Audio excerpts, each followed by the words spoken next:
Hello everyone, and welcome to another Ultra Fire episode review. As always, the reason that this is a belated one is because I always wait for the episode's title, and we have that. So, Season 26, Episode 6, Predator. That's the name of the episode. And yeah, it was actually a pretty good one, so we'll just get right into it without any further ado. So first of all, we had the Lauren Murphy drama. It carried on in this episode, and I kind of like that it did.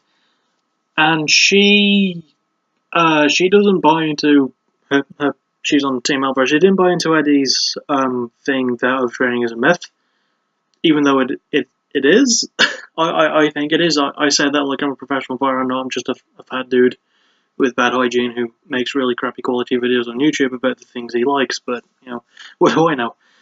And there, yeah, like there wasn't as much animosity as there was last time, but it was still kind of there, and you could tell that Lauren really was still very, very frustrated with all that had happened, so yeah, it was a nice little thing to sort of carry on, and I really liked that they sort of kept doing it.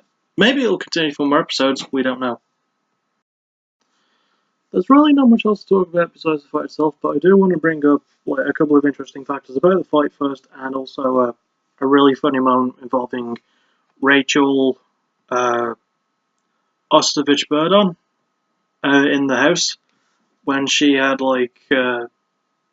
she had a tattoo, or has a tattoo on one of her breasts, and there was like a really sort of hilariously adorable moment of her trying to show someone else, but they were like, nah, it was something along those lines, or it was someone saying like, mine will not be as big as yours. It was something like that. It was kind of funny. I really enjoyed seeing that. So yeah, the interesting factors about the fight itself. We had Barb Honchak from Team Alvarez against Gillian Robertson from Team Gaethje. And it's interesting because, you know, both are like, well, on different teams, obviously. But Gillian's the youngest fighter in the competition, or the youngest that I know of in terms of age, because she's 22. Barb Honchak is nearly 38, or she would have... She's about that age.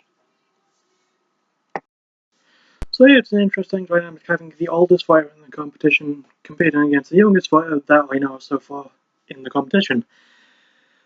Whew. And it seemed more interesting because Barb Honchak is considered one of the best women's fighters to have never fought in the UFC, and it's been 3 years since she last fought in Invicta. And Gillian has a record of, I think, 3-3 or 3-2. She's got a good record for someone young. And she's a lot more of a jiu-jitsu person, whereas Barb Honchak, you know, she's more well-rounded, has got more experience. And that does lead to the fight itself, where Barb won, and, yeah, it was fairly easy. And she won in round 2, so it wasn't that easy, but still. And, yeah, she won in round 2 by TKO, and it was like a fairly, like, one-sided fight on behalf of Honchak. I'm just going to call it Barb, it's easier to say. She took Gillian down in round 1 and got a lot of really good submission attempts on her, but Gillian did have a few wrong, because she's a very, very slick jiu-jitsu artist for someone so young. She's really, really good with the rubber guard and such. And, sorry, I don't know why I'm wearing my slippers. And, she did a good job defending herself for the most part, but, you know, it was only a matter of time before Barb got the full mount, just ran down endless elbows and punches, and the fight was stopped. And yeah, it also ties the record up for both teams. Now it's 3-3, both for Alvarez and Team Gaethje. Team Alvarez and Team Gaethje. And the next fight is Melinda Fabian against Rachel Ostovich-Burdon, and it's interesting because Melinda, like in this episode, another thing I remembered, or I think it was this episode or the last one, she had to go to the Performance Center and get herself checked out because of some pain in one of her legs and thighs. I think it's the left one. So, yeah. I think it's this episode, or I think it was a preview of the next one. I don't fully remember, but it was something around that area. Hopefully she'll be able to make the weight without, make the fight without too much trouble, because I am looking forward to seeing what she can do. So, yeah, all in all, this was a good episode, even though it took a while for the title to pop up on Wikipedia, so thank you, Wiki editors. You dicks sometimes, but I like you. And from my own experiences with the episode, from all I can remember, because it's been almost a week since I watched it, it was pretty good. I liked the fight. I wouldn't call the fight of the season, but maybe in the top tier so far. Well, hard to say that considering it was one-sided.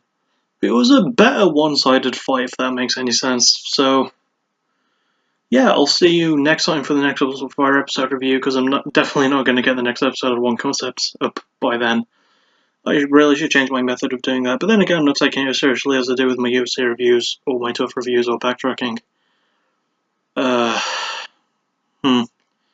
So it really doesn't matter, but I'll see you next time for that, for the Ultimate Fire episode review for the next episode, and